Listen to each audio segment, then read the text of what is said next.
ओम अज्ञानतिमिरन्धस्य ज्ञानाञ्जनशलाकया चक्षुरुन्मीलितं येन तस्मै श्री गुरवे नमः। नमो ओं विष्णुपादाय कृष्णपृष्ठाय भूतले श्रीमते भक्तिवेदांत स्वामिनेते नमिने। नमस्ते सरस्वती देवे गौरवाणी प्रचारिणे निर्विशेष शून्यवादी पाश्चात्यदेशतारिणे। वाञ्छाकल्पतरुभ्यश्च कृपा सिन्धुभ्यैव च पतितानां पावनेभ्यो वैष्णवेभ्यो नमो नमः। नमो महावदन्याय कृष्ण प्रेम प्रदायते कृष्णाय कृष्ण चैतन्य नाम्ने गौरतिसे नमः।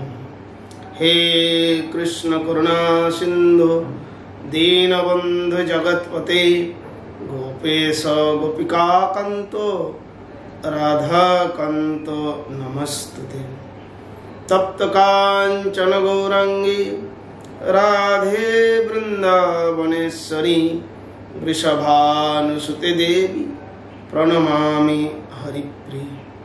जय श्री कृष्ण चैतन्य प्रभु नित्यानंद श्री अद्वैत गदाधर श्रीवासादि गौर भक्त वृंद। हरे कृष्ण कृष्ण कृष्ण हरे हरे, हरे राम राम राम हरे हरे। हरे कृष्ण। सुधी भक्तवृंद, আমরা আজ ঠিক জন্মাষ্টমীর পূর্বদিন এই মুহূর্তে আমরা ভগবান শ্রীকৃষ্ণের আবির্ভাব এবং তার সামগ্রিক লীলার প্রত্যেকটা বিষয়ে অতি সংক্ষিপ্তভাবে কিছু অনুস্মরণ করার প্রয়াস করব এবং আগামীকাল জন্মাষ্টমী বিষয়ক তাত্ত্বিক আলোচনা, যেহেতু ভগবান শ্রীকৃষ্ণের বিশেষ আবির্ভাব। তা আজকে আমরা ভগবান শ্রীকৃষ্ণের কিছু দিব্য লীলাবিলাস এবং শিক্ষণীয় কাহিনী বিষয়ে আলোচনা করার পর কিভাবে জন্মাষ্টমী ব্রত পালন হবে বা যে যেখানে আছেন সেখানে থেকেই কিভাবে এই ব্রত উৎসব পালন করবেন সেই বিষয়টা আমরা সংক্ষিপ্তভাবে এই আলোচনার অন্তিম পর্যায়ে উল্লেখ করব। তা আমরা ইতিমধ্যেই ভগবান শ্রীকৃষ্ণের এই আবির্ভাব রহস্য সম্পর্কে আলোচনা করছিলাম যে ভগবান তার জন্ম হয় না, মৃত্যু হয় না, তিনি কেবল আবির্ভূত এবং অন্তর্হিত হন।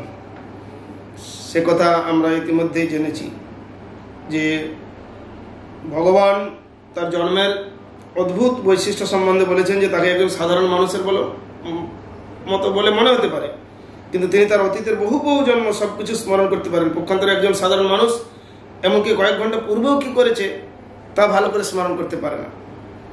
যদি কাউকে বলা হয় ঠিক এই সময়ে গতকাল সে কি করেছিল, তৎক্ষণাৎ একজন সাধারণ মানুষের উত্তর দেওয়া কঠিন হবে।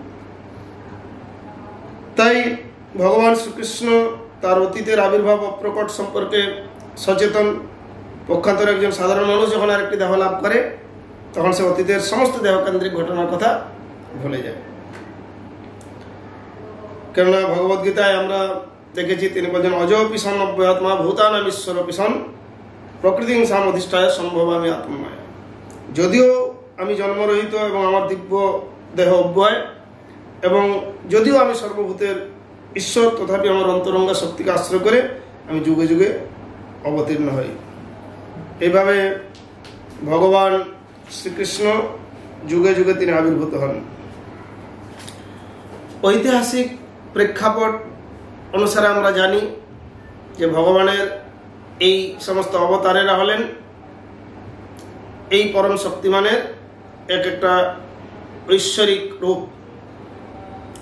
তাই অসংখ্য অবতারের মধ্যে যার থেকে প্রকাশিত হয়েছে সেই অসংখ্য অবতার সেটা বিষ্ণু থেকে প্রকাশিত হয়েছে এবং সেই বিষ্ণু হচ্ছেন কৃষ্ণের অংশ প্রকাশ বা পুরুষাবতার। তা আমরা যদি সাধারণভাবে এই জগতে কিছু কৃষ্ণলীলার কথা আলোচনা করি,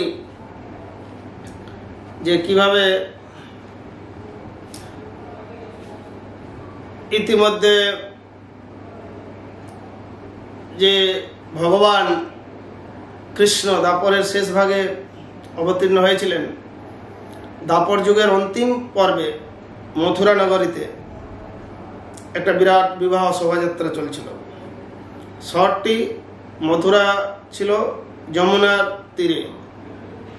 বসুদেব দেবকীকে বিবাহ করেছিলেন এবং তাদের রথ দেবকীর ভাই কংস দ্বারা চালিত হয়েছিল। হঠাৎ আকাশে উচ্চস্বরে এক দৈববাণী, যে নিষ্ঠুর কংস, দেবকীর অষ্টম সন্তান তোমাকে একদিন হত্যা করবে। এই দৈববাণী শুনে কংস অত্যন্ত ভীত হলো। তিনি দেবকীকে রথ থেকে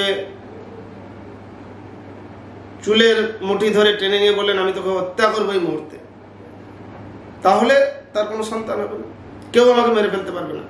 কিন্তু তার পতি বসুদেব কংসের কাছে অনুরোধ করলেন যে দয়া করে নিজের বোনকে হত্যা করবেন না।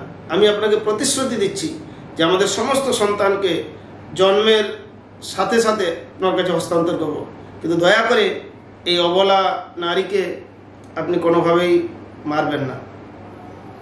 তো কংস সম্মত হয়েছিল, কারণ তিনি জানতেন এই সত্যনিষ্ঠ বসুদেব, তার কথার কখনো নড়চড় হয় না। কিন্তু তিনি তা সত্ত্বেও শঙ্কিত ছিলেন যে অন্যরা কেউ প্ররোচিত করে বা অন্যরা কেউ কোনোভাবে সরিয়ে দেয়। তাই তিনি বসুদেব এবং তার নিজের বোন দেবকী উভয়কেই একটা কারাগারে বন্দি করে রেখেছিলেন, যেখানে সব সময় রক্ষীরা তাদের উপর নজর রাখে। শুধু তাই নয়, কংস তার নিজের পিতা উগ্রসেনকেও বন্দি করেছিলেন, কারণ সে কংসের এই খারাপ কাজকে কখনোই সমর্থন করেননি। এবং তারপরে কংস বসুদেবের পরিবারের সদস্য যে কাউকে নানাভাবে কষ্ট দিতে শুরু করে। তো কংস পরবর্তীতে আমরা দেখতে পাবো যে কীভাবে বলরাম, কৃষ্ণের অন্যান্য যে এদের হত্যা করেছিল। প্রতিবারই যখন এই কারাগারের মধ্যে এই নবদম্পতির বসুদেব এবং দেবকীর একটি শিশু সন্তান জন্মগ্রহণ করেছিল, এটি কংসের কাছে হস্তান্তর করা হয়েছিল। আর দৈববাণী যেহেতু বলেছিল যে বসুদেব এবং দেবকীর অষ্টম সন্তান কংসকে হত্যা করবে, কিন্তু কংস মৃত্যু ভয়ে এতটাই ভীত ছিল, প্রথম পর্যায়ে যদিও তিনি বসুদেবের এই সততায় সন্তুষ্ট হয়ে প্রথম সন্তানকে ফেরত দিতে চেয়েছিলেন, কিন্তু যে দেবতারা আকুল আহ্বান করেছিলেন ভগবানকে এই জগতে আসার জন্য, তারা প্রমাদ গুনেছিল। তাই তারা নারদ মুনিকে পাঠিয়েছিল। নারদ মুনিকে কংস যখন অভ্যর্থনা জানায়, নারদ মুনি তাকে বুঝিয়েছিলেন যে আরে যে কেউ অষ্টম হতে পারে। যদি প্রথম দিক থেকে গণনা করা হয় তাহলে 8 নম্বর অষ্টম হবে, শেষ দিক থেকে যদি গণনা করা হয় তাহলে প্রথমটা হবে, এবারে সপ্তম থেকে গণনা করা হলে দ্বিতীয়টা অষ্টম হবে। এইভাবে কংস বিভ্রান্ত হয়ে গেছে, আসরিক বুদ্ধি তো। তারপরেও আসলে দেবতাদের বা নারদ মুনির উদ্দেশ্য ছিল যে যত অত্যাচার আর কংসের দুরাচার কর্ম 16 কলা পূর্ণ হবে, তত তাড়াতাড়ি ভগবান আসবেন। তারা আর অপেক্ষা করতে পারছিল না। তো এইভাবে কংস বিভ্রান্ত হয়ে পুনরায় সেই সন্তানকে হত্যা করলো। এইভাবে একে একে 6টা সন্তানকে হত্যা করলো দেবকী এবং বসুদেব। তো দেবকীর সপ্তম গর্ভে সন্তান প্রত্যাশী হওয়ার ঠিক আগে ভগবান তিনি কি করলেন না, যোগমায়াকে আদেশ করলেন। যোগমায়ের প্রভাবে সেই গর্ভস্থ শিশু তাকে রোহিণী গর্ভে স্থানান্তরিত করা হয়েছে, যিনি ছিলেন গোকুলে বসবাসরত বসুদেবের আর এক স্ত্রী। তো এইটিও যমুনার তীরে এবং মথুরা থেকে খুব বেশি দূরে ছিল না। কিছুক্ষণ পর রোহিণী সেখানে এই সন্তান প্রসব করেন, যিনি হচ্ছেন বলরাম। এদিকে দেবকীর সপ্তম সন্তানটি প্রাণহীন ছিল, কারণ জীবাত্মা ছিল না। তো কংস চিন্তা করলো যে সপ্তম গর্ভ নষ্ট হয়ে গেছে। ভাবলেন আমার ভয়েই জন্মের আগেই সে মৃত্যুবরণ করেছে। তো যারা কারারক্ষী বা অন্যান্যরা ছিল প্রহরী, তারা কংসকে জানান যে সপ্তম সন্তানটি ইতিমধ্যে জন্মের আগেই মারা গেছে। তো এখন দেবকী অষ্টমবার গর্ভবতী হলেন। এই সময় আসলে আমরা ইতিমধ্যে জেনেছি যে এই সাধারণ এর মতো নয়, কিভাবে বসুদেবের হৃদয় থেকে দেবকীর হৃদয়ে প্রবেশ করেন এবং তাদের সম্মুখে এই মহাজ্যোতির্ময় শঙ্খচক্র গদা পদ্মধারী পরমেশ্বর ভগবান সমস্ত অলঙ্কারে বিভূষিত হয়ে চতুর্দিক আলোকিত করে আবির্ভূত হয়েছিলেন এবং তাদের প্রার্থনায় সন্তুষ্ট হয়ে এবং যোগমায়া দেবীর প্রভাবে তিনি পুনরায় শিশুরূপ ধারণ করেন এবং তার আদেশক্রমে কারার দ্বার উন্মোচিত হলো, সকলে নিদ্রাগ্রস্ত হলো এবং গোকুলে কৃষ্ণকে নিয়ে গিয়ে তিনি যখন বসুদেব নন্দের বাড়িতে পৌঁছেছিলেন সেখানে তিনি তার কন্যা সন্তানের সাথে কৃষ্ণকে পরিবর্তন করেছিলেন। মা যশোদা যেহেতু অচৈতন্য হয়ে ঘুমিয়েছিলেন তাই তিনি এই বিষয়টি লক্ষ্য করেননি। বসুদেব তখন কন্যাকে নিয়ে কারাগারে ফিরে গেলেন। তিনি প্রবেশ করার সাথে সাথেই আবার কারাগারের দরজা বন্ধ হয়ে যায়, প্রহরীরা জেগে ওঠে। শিশুর ক্রন্দন ধ্বনি শুনে তৎক্ষণাৎ রক্ষীরা কংসকে খবর দিল আর তারা দেখলো যে একটা মেয়ের জন্ম হয়েছে। তো কংস চিন্তা করছে, আরে এই মেয়ে, এ তো কন্যা সন্তান, দেখো আমি এখনই তোমার সামনে একে হত্যা করবো। নিষ্ঠুর কংস ওই কন্যা সন্তানটিকে আতঙ্কিত বসুদেব এবং দেবকীর কাছ থেকে ছিনিয়ে নেওয়ার সাথে সাথে সে তার হাত থেকে সহসা অন্তর্হিত হয়ে আকাশ মার্গে অষ্টভুজা রূপ ধারণ করে মায়া, মহামায়া, তিনি কংসকে সাবধান করলেন, ওরে দুরাচার, ইতিমধ্যেই তোর মৃত্যু গোকুলে বাড়ছে। এরপর তিনি অন্তর্হিত হলেন। তো এদিকে কি হয়েছে না, গোকুলের সবাই জেগে উঠেছে। মা যশোদার কোলে এই অপূর্ব রূপলাবণ্য সমত নীলাভ শিশু কৃষ্ণকে তারা দেখতে পেল। আনন্দে তারা মহা উৎসব উদযাপন করে। এদিকে কংস তার পাপাচার পরিত্যাগ করেনি, অত্যাচার আরো দিনে দিনে বৃদ্ধিপ্রাপ্ত হলো। কেননা তিনি যখন এই মহামায়ার কথা শুনেছেন তখন সেই শিশুদেরকে বধ করার জন্য তিনি রাক্ষসী পুতনা, বালঘাতিনী পুতনা, তাকে সর্বত্র প্রেরণ করেছেন এবং পরিশেষে পুতনাকে তিনি পাঠালেন এবং তিনি বুঝতে পেরেছিলেন যে এই কৃষ্ণ হচ্ছে তার মৃত্যুর কারণ। তো যদিও কংসের অভিশাপ ছিল, সে ব্রজভূমি বৃন্দাবনে গোকুলে প্রবেশ করতে পারেনি, তাই তার মহা সমস্ত অনুচর রাক্ষসীদেরকে পাঠাতে লাগলো।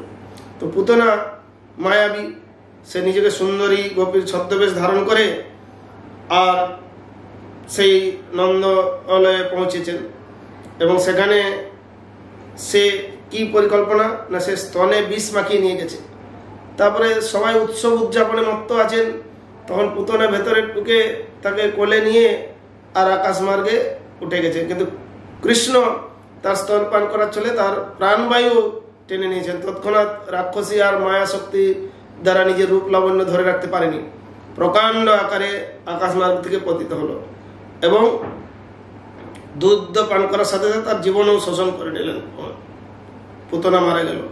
মারা যাওয়ার সাথে সাথে আসল রূপটা তার দেখা গেল, আসলে একজন মায়াবী রাক্ষসী ছিল। এইভাবে বাল্যকালেই ভগবান তার একটা সর্বশক্তিমত্তার প্রমাণ দিলেন।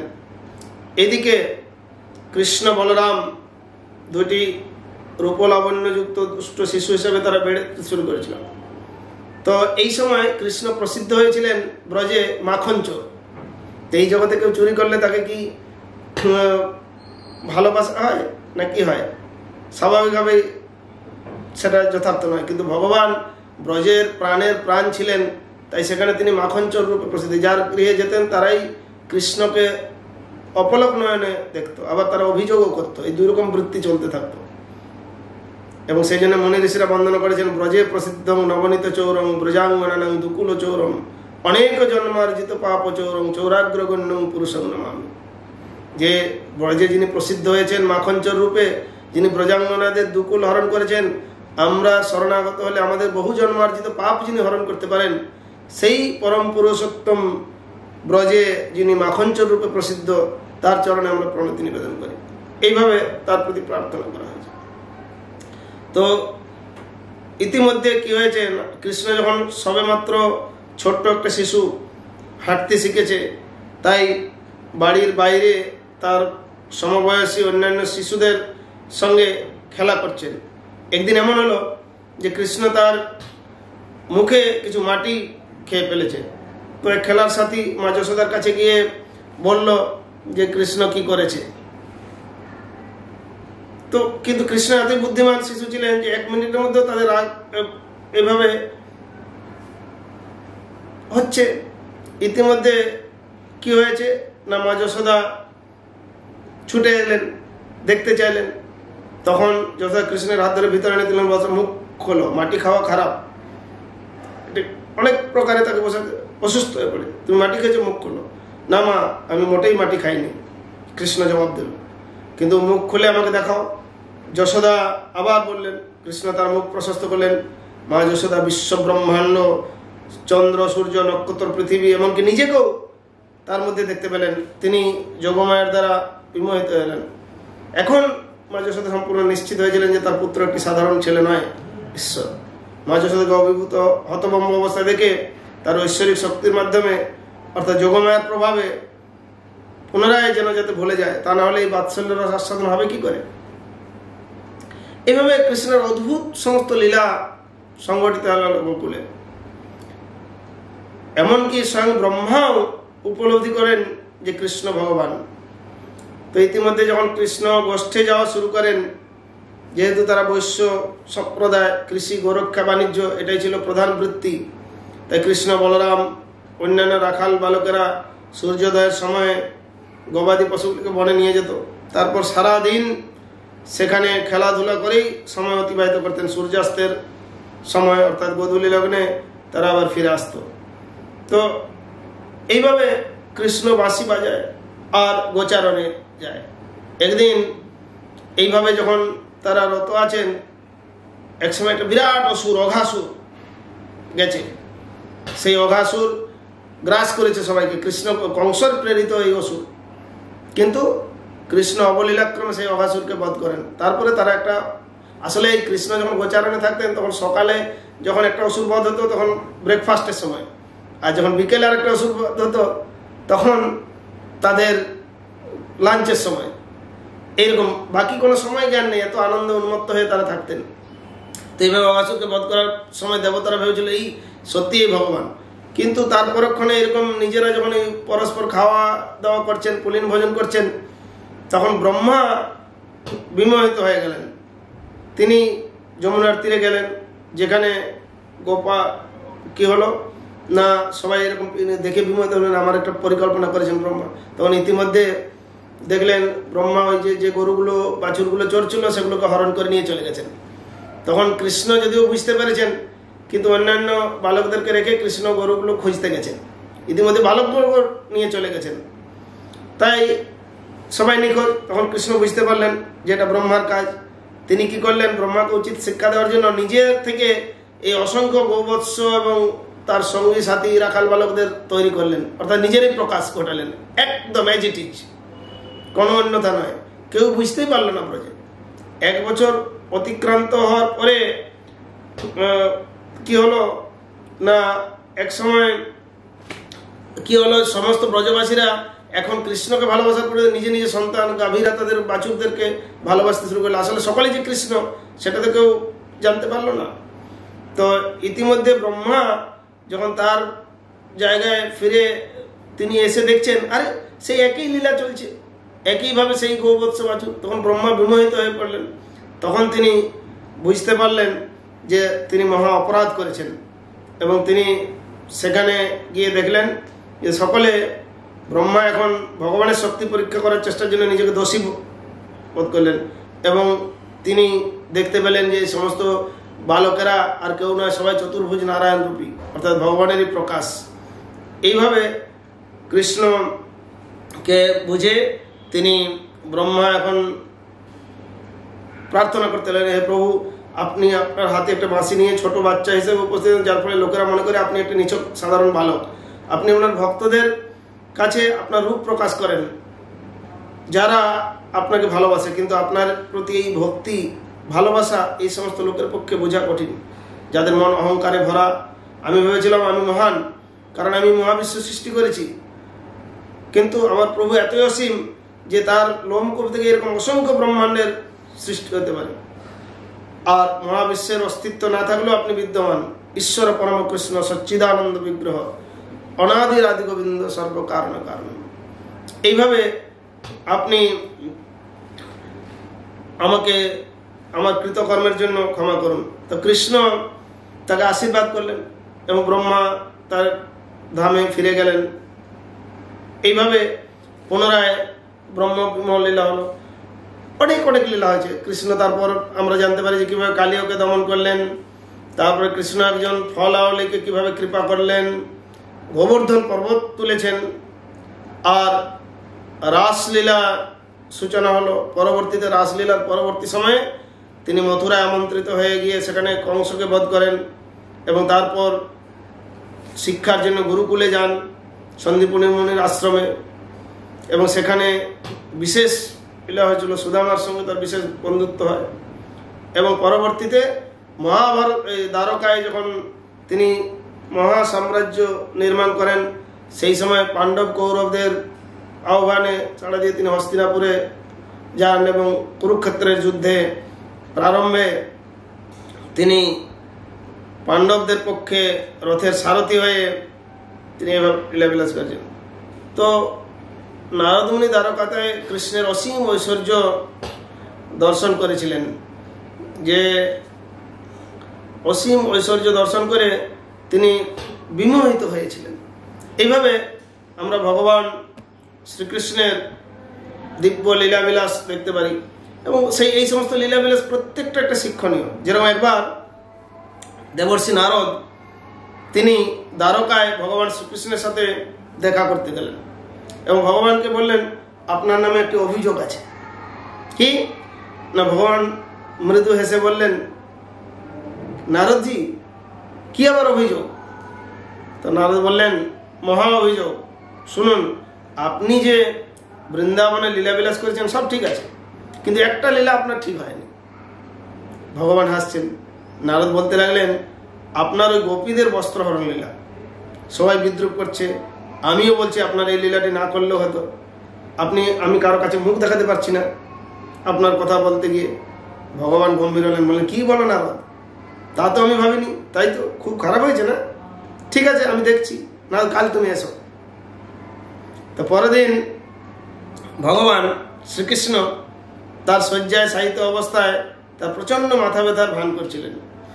অনেক রাজকীয় বৈদ্য কবিরাজ এসে নানা প্রকারের পথ্য ওষুধ দিলেন, কিন্তু কোনো উপকার হয় না, কোনো উপশম হয় না। কৃষ্ণ বললেন, কোনো বৈদ্যই আমার মাথা ব্যথা সারাতে পারবে না। যদি কোনো ভক্ত আমাকে তার চরণের ধুলি আমার মস্তকে দেয়, শুধুমাত্র তখনই আমার মাথা ব্যথা সারতে পারে। মহিষীরা সকলে হাই হাই করতে লাগলো। এই সময় নারদ মুনি আবার দ্বারকায় গেলেন। ভগবানের মাথা ব্যথার কথা, মাথা ব্যথা নিরাময়ের জন্য ভক্ত চরণের ধুলি শুনে অবাক হলেন। যিনি ভগবান, তার আবার মাথা ব্যথা রোগ? কি বলে সবাই? নারদ সত্য জানার জন্য ভগবানের বিশ্রাম কক্ষে প্রবেশ করে দেখলেন সত্যি ভগবান মাথা ব্যথায় ছটফট করছেন।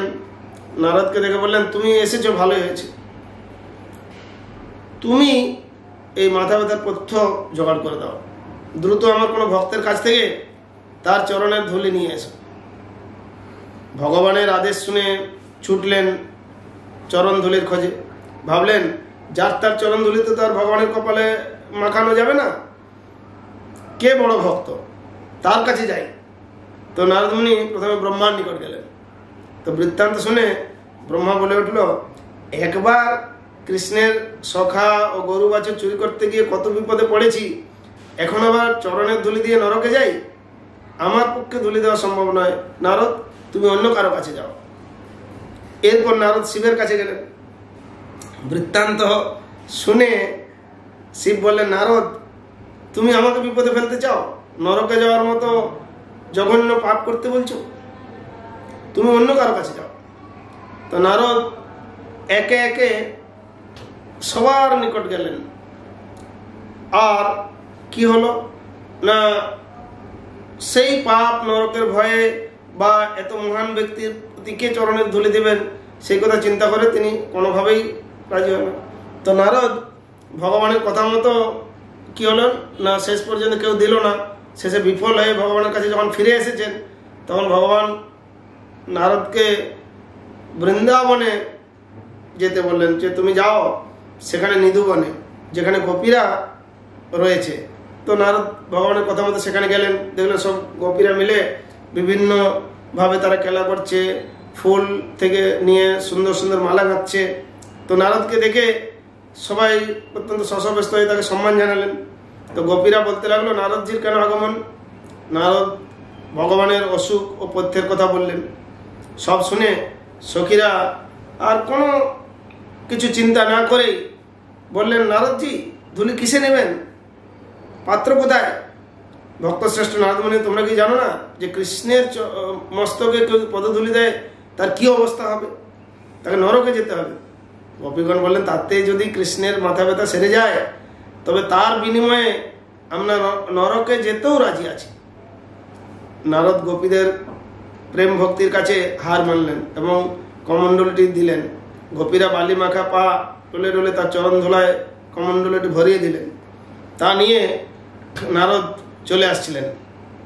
এ সময় গোপীদের মধ্যে যিনি প্রধানা শ্রীমতী রাধারানী নারদের সামনে দাঁড়িয়ে বললেন, হে নারদজি, এই দেহ, আমার এই দেহ কার? কৃষ্ণের। তবে এই চরণ ধুলি কার, যা আপনি নিয়ে যাচ্ছেন? আমাদের দেহ মন সবই তো তার চরণে সঁপে দিয়েছি। প্রগাঢ় প্রেমের এই স্বভাব আচার, নিজেও দুঃখ বিঘ্নাদির না করে বিচার। চৈতন্য চরিতামৃতে ভগবান শ্রীকৃষ্ণের সামনে গিয়ে নারদ মাথা নিচু করে, এইটা উল্লেখ করা আছে চৈতন্য চরিতামৃতে।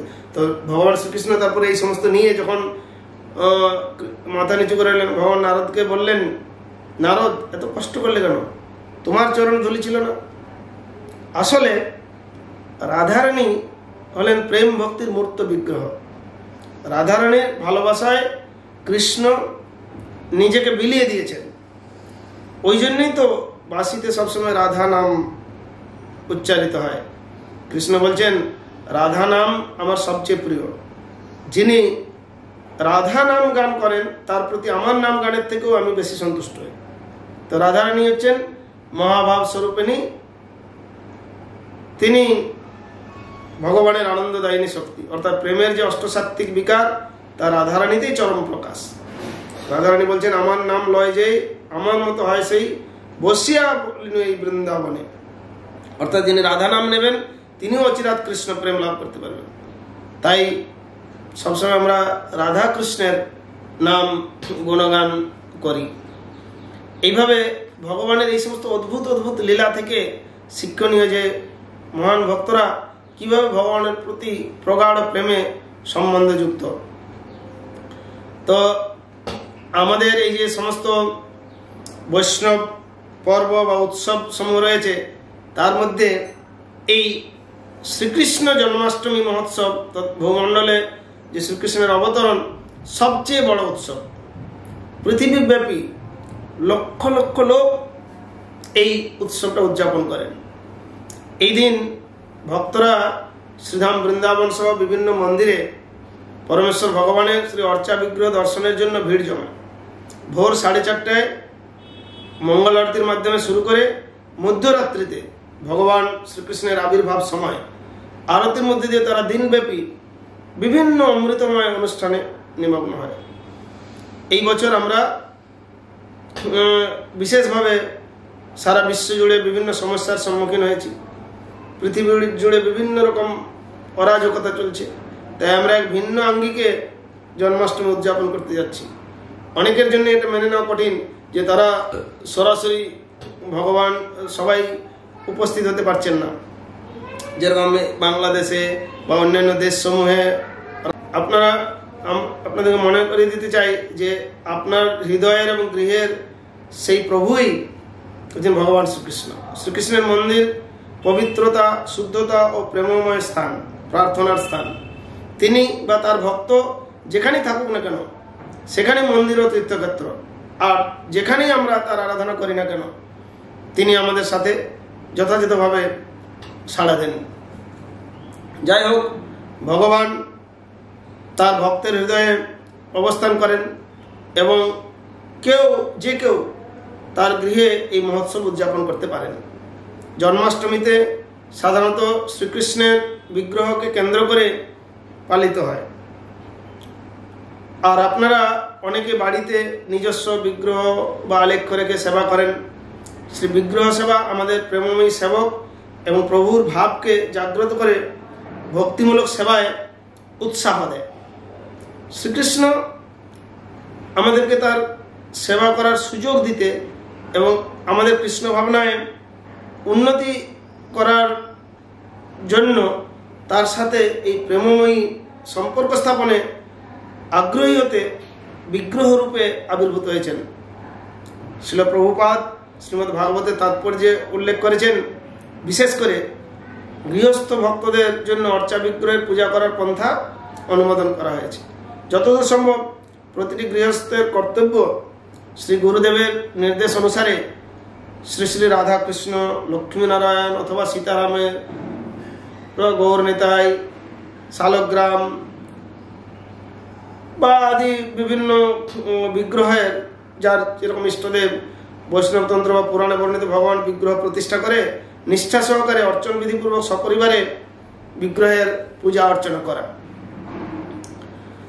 তো আমাদের এই শ্রী মায়াপুর চন্দ্রোদয় মন্দিরে প্রভুপাদ শ্রী শ্রী রাধা মাধব এর বিশেষ আরাধনার বন্দোবস্ত এবং তার সুচারুরূপে পূজা অর্চনার বিধি নিয়ম প্রদান করে গিয়েছেন। সদ্গুরুর নির্দেশনায় ভগবানের অর্চা বিগ্রহের আরাধনায় যুক্ত হওয়ার ফলে ভক্ত অনায়াসে পবিত্র হতে পারবে এবং অতি দ্রুত পারমার্থিক উন্নতি সাধন করবে। তো উপবাস বিষয়ে বলা যায়, শ্রীল প্রভুপাদ শ্রীমদ্ ভগবদ্গীতার 11 অধ্যায়ের 54 নম্বর শ্লোকের তাৎপর্য বলেছেন, বৈদিক শাস্ত্রে নানা রকম বিধিনিষেধের নির্দেশ দেওয়া হয়েছে এবং কেউ যদি শ্রীকৃষ্ণকে জানতে চায় তাহলে তাকে শাস্ত্রের এই সমস্ত নির্দেশগুলি মানতে হবে। শাস্ত্রের নির্দেশ অনুসারে কৃচ্ছ সাধন করা উচিত।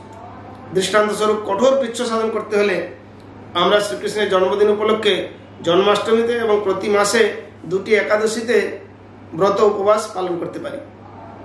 মধ্যরাত্রি পর্যন্ত নির্জলা উপবাস করা উচিত। কিন্তু যদি শারীরিক কারণে উপবাস করা কঠিন হয়ে যায় তবে দিনের বেলায় একাদশীর মতো অনুকল্প প্রসাদ গ্রহণ করা যেতে পারে। শ্রীকৃষ্ণ আপনার বিধি নিয়ম পালনের প্রতি চেষ্টাটা এবং আন্তরিকতাটা দেখবেন, তদনুরূপ আপনার সাথে ভাব বিনিময় করবেন, কেননা তিনি হচ্ছেন ভাবগ্রাহী জনার্দন।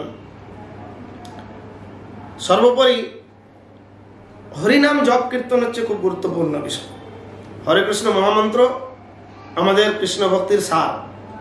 এটা ভগবান শ্রীকৃষ্ণের সাথে আমাদের অন্তরঙ্গ প্রেম বিনিময় এবং তাকে সন্তুষ্ট করার জন্য তার পাদপদ্মে প্রেমময়ী সেবা আর ভগবানের চিন্তায় মগ্ন হয়ে আপনার এই নির্ধারিত জপ সংখ্যার সঙ্গে বেশি জপ করার চেষ্টা করুন। সকলে মিলে মৃদঙ্গ, করতাল বা হাততালি দিয়ে কীর্তন করুন।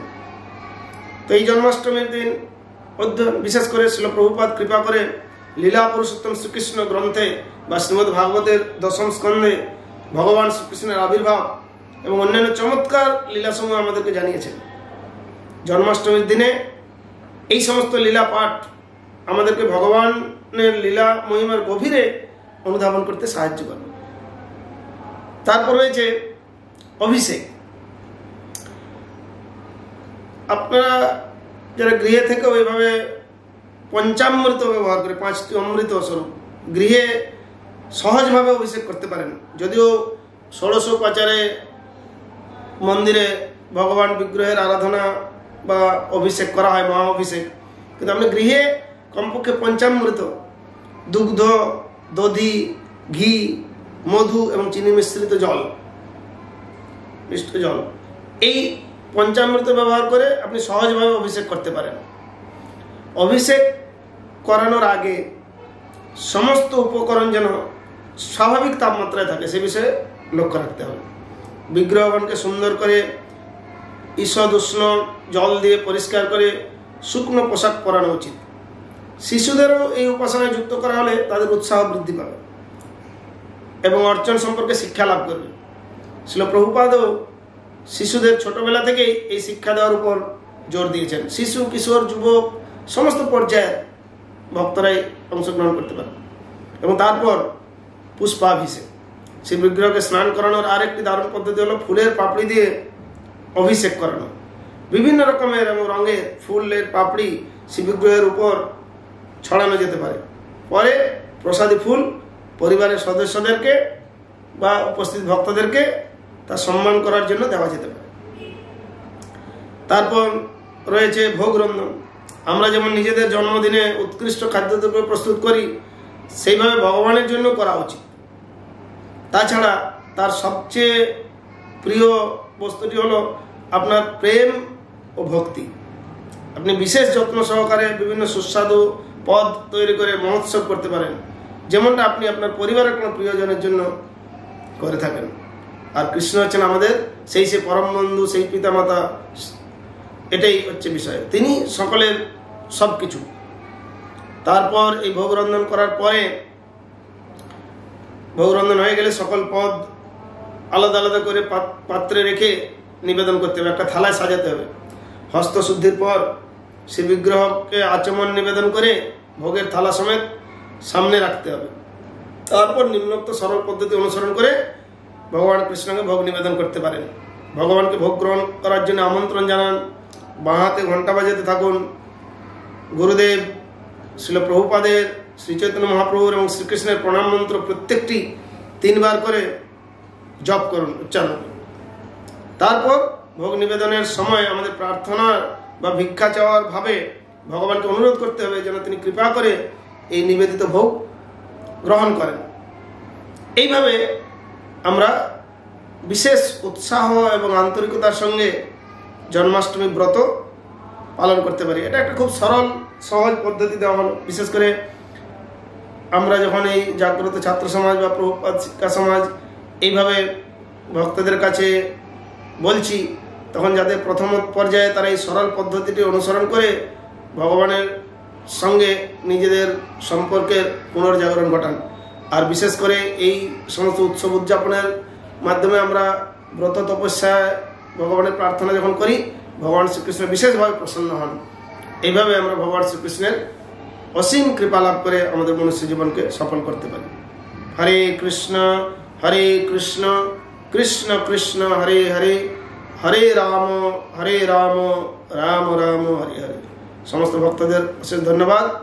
আশা করি ভগবান শ্রীকৃষ্ণের কৃপায় আর আমাদের পূর্ণ প্রচেষ্টায় আমরা আগামীকাল জন্মাষ্টমী ব্রত মহোৎসব যথাযথভাবে পালন করতে সক্ষম হব। হরে কৃষ্ণ।